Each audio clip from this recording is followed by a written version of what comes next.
Ça fait 20 ans que je sais, que vous savez, que nous savons, que les vêtements que nous portons sont fabriqués à l'autre bout du monde par des personnes exploitées, sous-payées, parfois même encore par des enfants.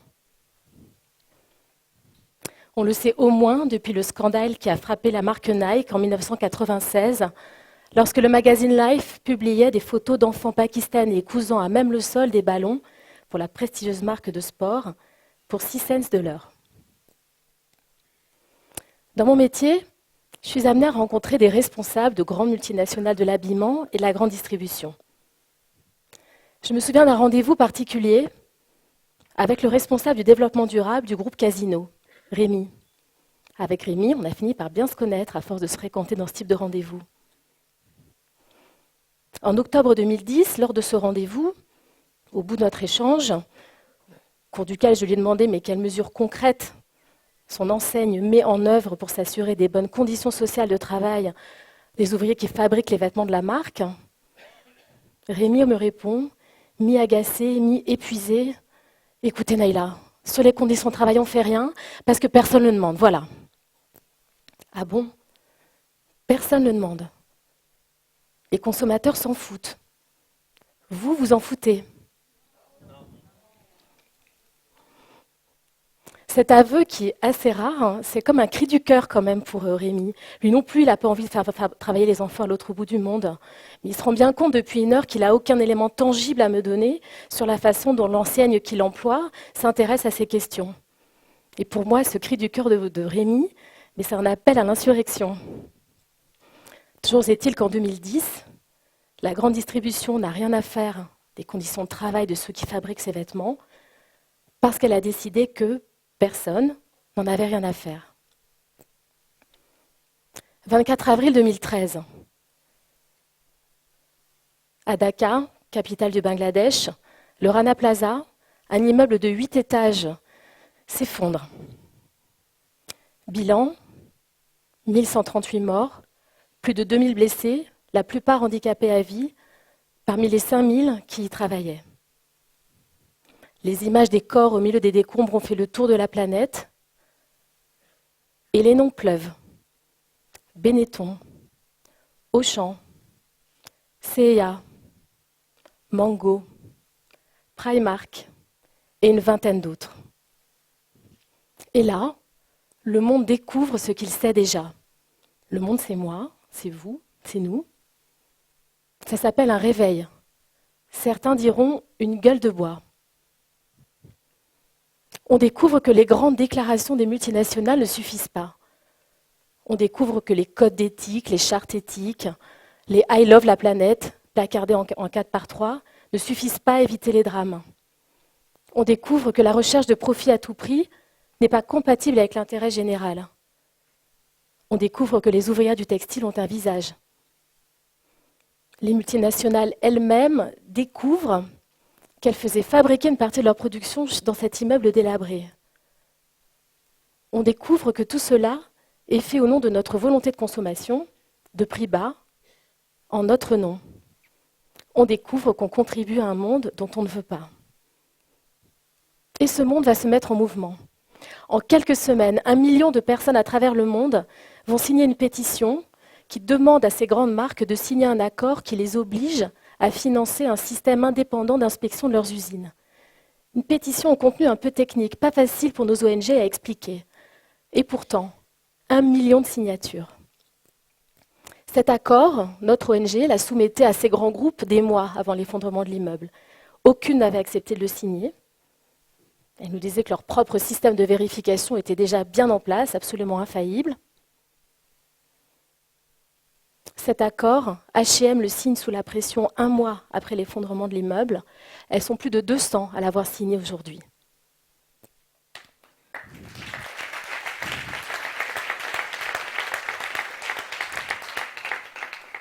Pourquoi est-ce qu'un tel accident arrive encore en 2013, 20 ans après le premier scandale qui a ébranlé l'industrie du textile, après les premiers boycotts de consommateurs?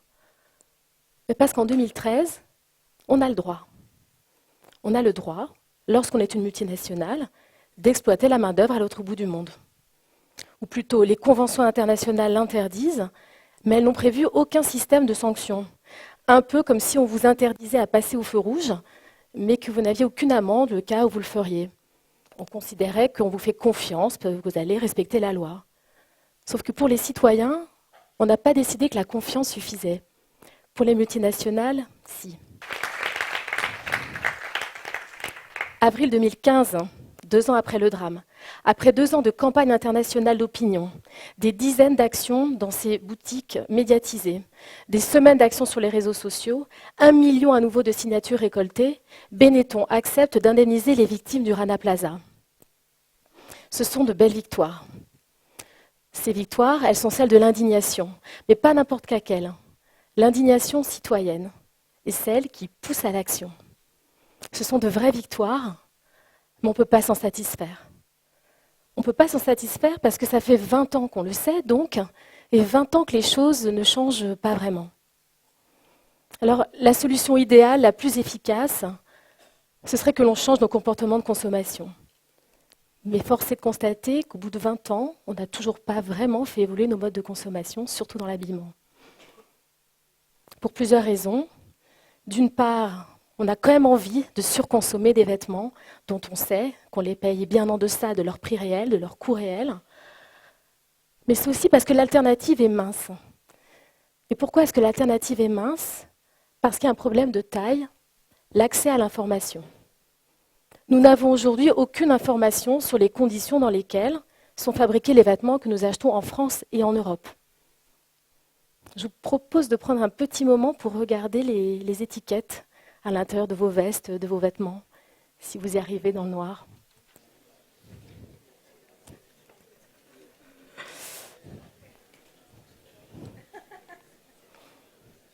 Bon, j'imagine que ce n'est pas la première fois que vous regardez votre étiquette.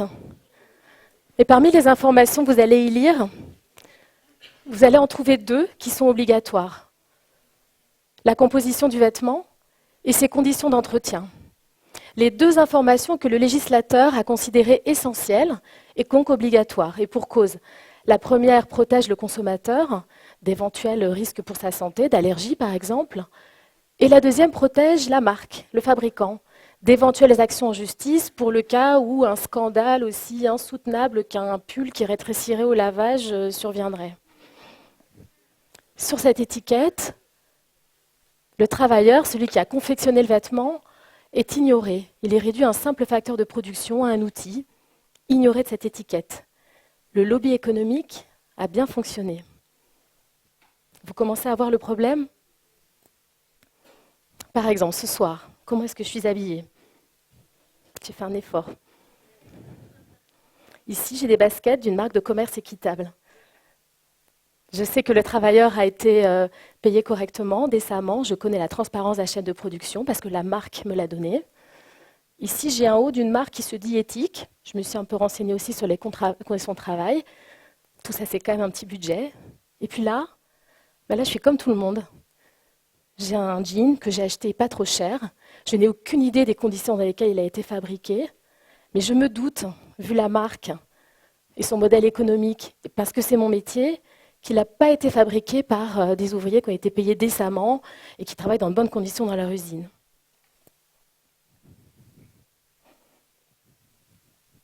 Si je décompose ce vêtement, je peux dire que le salaire de l'ouvrière qui l'a fabriqué, c'est l'équivalent de ce petit liseré-là. 1, 2, 3% maximum du prix total. Si c'est une Bangladaise, elle a gagné 20 centimes de l'heure. J'ai rencontré au Bangladesh des ouvrières du textile qui travaillaient 6 jours sur 7, 14 heures par jour, dans des ateliers non ventilés, pour 20 centimes de l'heure. Même au Bangladesh, ça ne suffit pas pour vivre décemment. Alors, on se sent coupable? On a un peu raison. On se sent démuni? Alors là, il ne faut pas. Parce que lorsqu'on n'a pas le choix, on a le pouvoir. On a le pouvoir de peser sur ces marques. Parce que s'il y a quelques années, les consommateurs ne le demandaient pas trop, Rémi de Casino avait raison, aujourd'hui c'est faux. Les consommateurs le demandent. Il y a une chose que l'on sous-estime, c'est le talon d'Achille de ces grandes marques, leur image. Parce que lorsque Benetton indemnise les victimes d'un drame, lorsque Carrefour signe un accord dont il ne veut pas, lorsqu'H&M nous apprend à être des consommateurs responsables en recyclant nos vêtements qu'on achète chez lui parce que c'est bon pour la planète, lol, eh ben, ils ne cèdent pas à un accès de philanthropie. Ils cèdent à leur basique instinct de survie économique face au risque de boycott des consommateurs. Il y a un slogan qui m'a marqué à mes débuts dans le milieu des ONG. C'était celui du contre-sommet du G8, donc ce groupe des 8 pays les plus riches de la planète, qui se réunissait en 2003 à Évian. C'est un slogan un peu naïf, un peu réducteur, un slogan quoi, qui disait « Ils sont 8, nous sommes des milliards ». Alors, ce n'est pas vraiment que nous sommes des milliards à descendre dans la rue pour manifester contre des politiques qu'on estime injustes, vous aurez remarqué. Mais nous sommes bien des milliards à voir nos vies affectées par les décisions prises par des pays riches qui protègent leurs intérêts et ceux de leurs multinationales. Alors, qu'est-ce qu'on fait? Mais il y a des gens dont c'est le métier d'être informés, de proposer des alternatives et des solutions. Et aujourd'hui, on a des moyens pour faire masse qui n'existaient pas effectivement il y a 20 ans. Alors c'est vrai qu'on n'est pas tous payés pour sauver le monde, mais aujourd'hui, on ne peut pas ne pas savoir. Et savoir, ça force à agir. Alors je voudrais vous présenter quelques mesures efficaces et très simples que vous pouvez faire pour agir et agir en tant que citoyen. Il y a plusieurs étapes. La première, niveau débutant, si on est un peu timide, on peut partager l'information. Ça paraît anodin, mais c'est essentiel.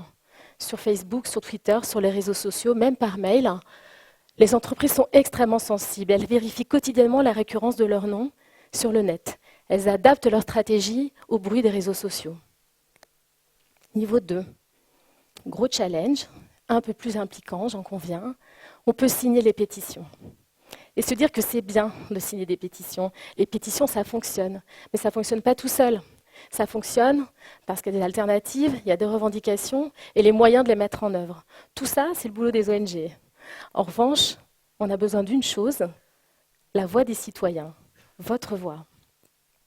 Et si vous avez peur d'être estampillé militant en signant une pétition, ne vous inquiétez pas, on peut être militant et très fréquentable.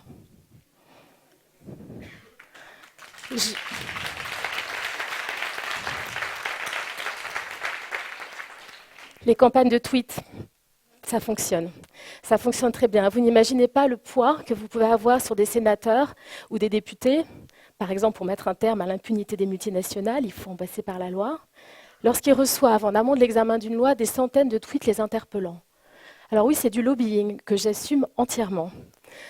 Avec deux différences majeures avec le lobbying pratiqué par tous les acteurs économiques. D'une part, il est transparent. D'autre part, il sert l'intérêt général. Et ça change tout.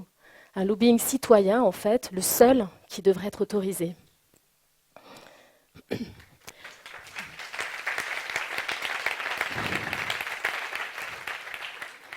Ensuite, niveau 3, là c'est vraiment le niveau warrior. Vous pouvez directement interpeller les marques sur les réseaux sociaux, par mail, dans les boutiques. On a vu des batteries de vendeurs formés chez H&M, chez Levi's, suite à une campagne que nous avons menée pour interdire le sablage comme technique de blanchiment des jeans. Tout ça, ça marche. Mais ça marche, pas facile, hein, mais ça marche et ça marche si on est nombreux. C'est pour ça qu'on a besoin de votre voix. Cette voix, c'est celle de la reconquête du pouvoir politique par les citoyens. Et la donner, c'est participer au monde que l'on souhaite créer. Parce qu'en fait, personne ne veut bouffer des pesticides, personne ne veut exploiter des enfants dans les mines à coltan pour avoir un smartphone, personne ne veut qu'au Monsanto, les labos pharmaceutiques dictent les politiques agricoles ou sanitaires, personne ne veut avoir des vêtements tachés de sang. Et pour refuser ça, vous avez tous ces outils, et surtout, il ne faut pas être militant, il ne faut pas être engagé, même pas, il faut juste être concerné. Et là, nous sommes très nombreux. Merci.